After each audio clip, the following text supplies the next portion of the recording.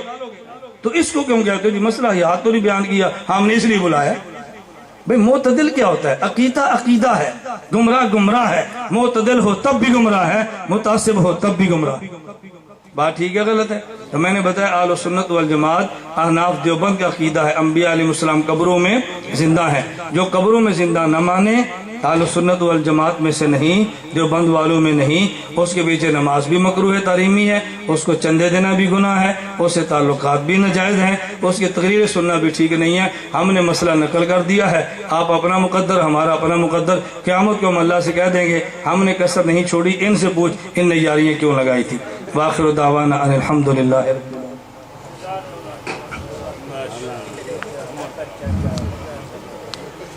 آپ اٹھ جاؤ، میں چٹوں کے جواب شروع کرتا ہوں اور سرگودا جا کر بتاؤں گا ڈیرہ غازی خان والے بڑے اچھے میزبان ہیں۔ کیسے ساتھی ہو؟ تمہارا شاید پہلا جلسہ ہے اور میں صبح سے لے کر یہ تیسرا چوتھا بیان کر رہا ہوں۔ فجر کو میں نے 2 گھنٹے بیان کیا، پھر دوپہر بیان کیا، پھر ابھی بیان کیا، رات 1 بجے سویا ہوں، تو میں بھی تو انسان ہوں، پتھر کا تو نہیں ہوں نا۔ اور بات سمجھ آ رہی ہے؟ آپ نے آرام کرنا ہے، میں نے مغرب کو جا کر آگے پھر بیان کرنا۔ یہ درد ہے، اللہ سب کو عطا فرما دے۔ جامع ترشید خطابت کورس تھا تو مجھے بھی انہوں نے بلایا، میں جامع ترشید میں تھا، مجھے بلایا تو میں نہیں گیا، میں نے اپنے شاگرد مولانا رضوان عزیز صاحب کو بھیجا بھئی تم خطابت کورس میں سبق پڑھاؤ۔ میں جامع ترشید گیا، میرا بیان تھا تو مجھے ان حضرات نے کہا جی مولانا خطابت کورس ہے، کچھ آپ بھی سبق پڑھا دو۔ میں نے کہا خطابت درد دل کا نام ہے، اس پر میں کیا سمجھاؤں گا؟ خطابت کس کا نام ہے؟ درد دل ہے، اللہ سب کو عطا فرمائے۔ چلے میں چٹے سمیٹتا ہوں، نماز کا وقت پھر بہت تھوڑا۔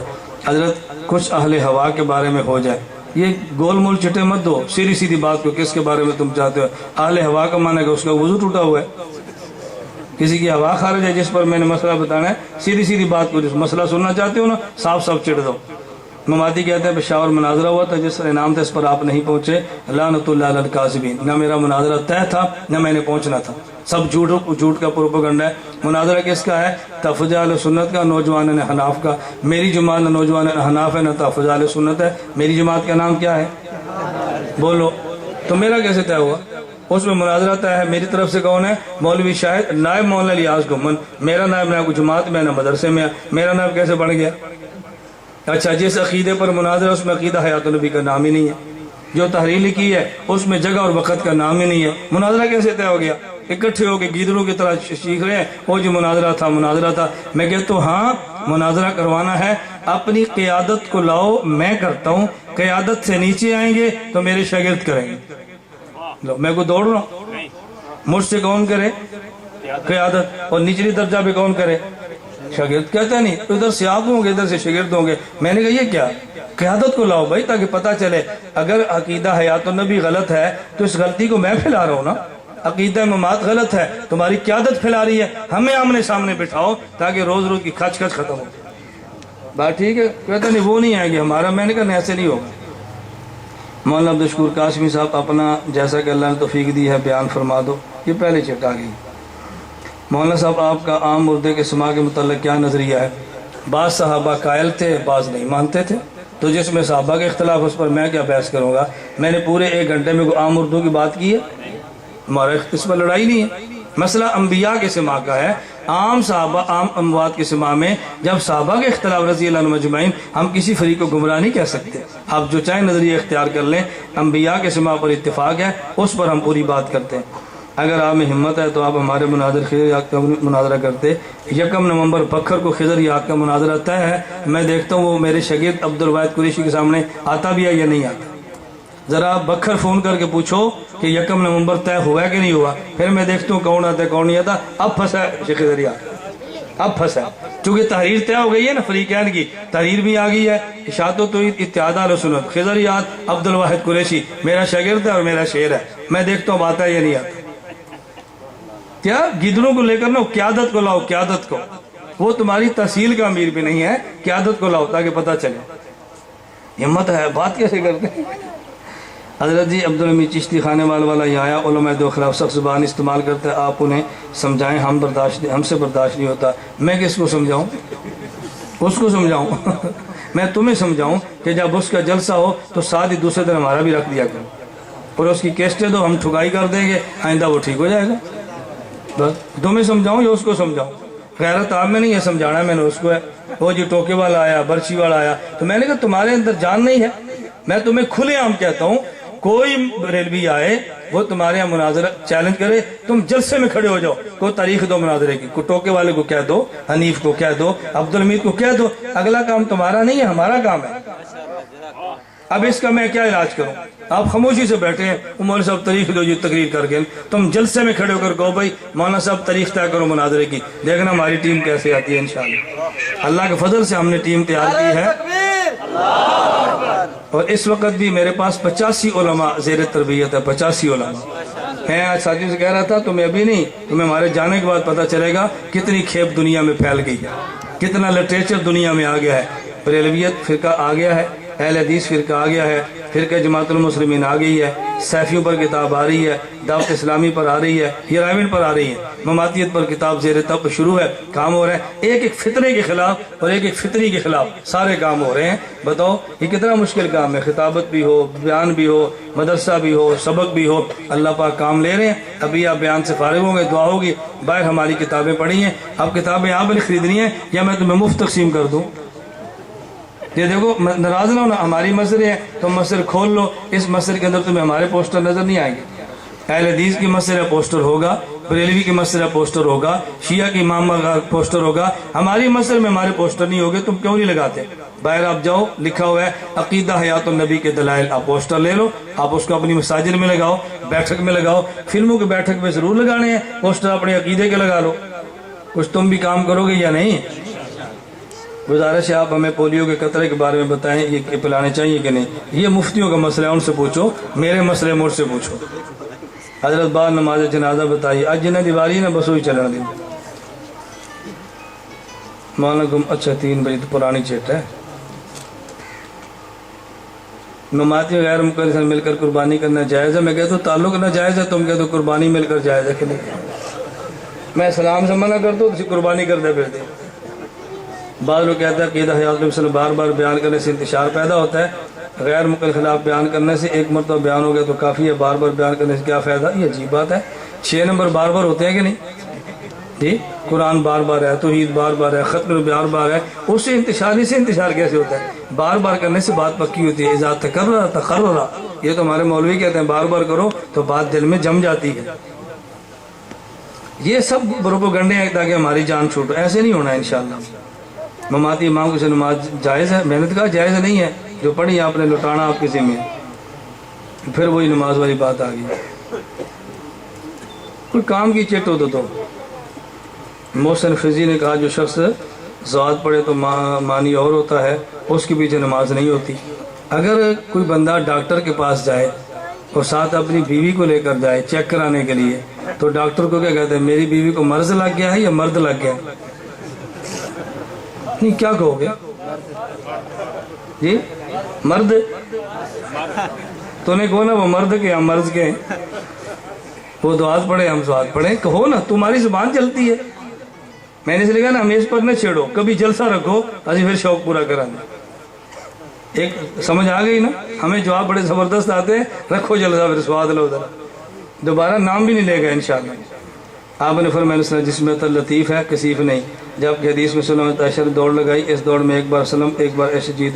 دیکھو میں نے آپ سے گزارش کی ہے، دنیا کے ماحول کا اثر ہے کثافت آتی ہے، اور جنتی وجود کا نتیجہ ہے لطافت ہوتی ہے۔ نہیں سمجھ آئی؟ اب حضور تو سوئے پڑے، آپ کہتے نیند نہیں ہے، تو میں نے بتایا تو ہے نا، دنیاوی ماحول کا اثر ہے کہ نیند آئی ہے، اور جنت کے وجود کا اثر ہے کہ قلب میں بیداری ہے۔ کیا سندھ میں آپ بیٹھ کر مماتیوں کے ساتھ بیان کرتے ہیں؟ اشکال دو نہ بھی، میں کہیں مماتیوں کے ساتھ بیٹھ کر بیان نہیں کرتا۔ ہاں اتنی بات ضرور ہے جو میں سب کو کہتا ہوں، اگر کسی بڑے ایجنڈے پہ ہمارے کابر کو کانفرنس رکھے، میں اس میں ٹر نہیں کرتا بالکل۔ اب مثلا مرزائیت کے خلاف کانفرنس ہے اور بین الاقوامی دشمن کے خلاف ہے، اس میں غیر مقلد بھی ہیں، اس میں بریلوی بھی ہیں، اس میں جماعت اسلامی والے بھی ہیں۔ ہم دنیا کو بتانا چاہتے ہیں بھئی اس طب کے خلاف سارے فرقے اکٹھے ہیں، وہ بات اور ہوتی ہے، اور بلا وجہ اسٹیجوں پر بلائیں، اس کی ہم قائل نہیں۔ یہ معراج ربانی کہاں کا ہے؟ یہ انڈیا کا ہے، سعودیہ میں رہتا ہے، اور ہم نے بحمدللہ ایسی ٹھکائی کی ہے، 4 سال گزر گئے ہیں، دیوبند کے خلاف اس کی کوئی سی ڈی نہیں ہے۔ بس بھائی آپ کے تمام بیانوں میں کمپیوٹر کی صورت میں مل جائے گا، یہ باہر سیڑھیاں پڑی ہیں، آپ وہاں سے لے لو۔ مزید ہمارے مکتبے کا ٹیلی فون ہے 0321 635 3540، وہاں فون کریں تو آپ کے گھر سیڑھیاں پہنچ جائیں گی۔ مماتی ہے مکرلوی کے ساتھ مل کر قربانی، ابھی بتایا تو ہے تمہیں، پھر وہی مسئلہ، تو یہ کتاب ہے یا پوری چٹ ہے؟ اللہ ہم سب کو بات سمجھنے کی توفیق عطا فرمائے۔ وآخر دعوانا ان الحمدللہ رب العالمین، الحمدللہ رب العالمین، والصلاة والسلام علی رسولی وعلی آلہ وصحبہ اجمعین۔ اللہ ہم سب کے گناہوں کو معاف فرما، خطاؤں سے درگزر فرما، جائز حاجات کو پورا فرما، اس ادارے کو ظاہری اور باطنی ترقیاں عطا فرما۔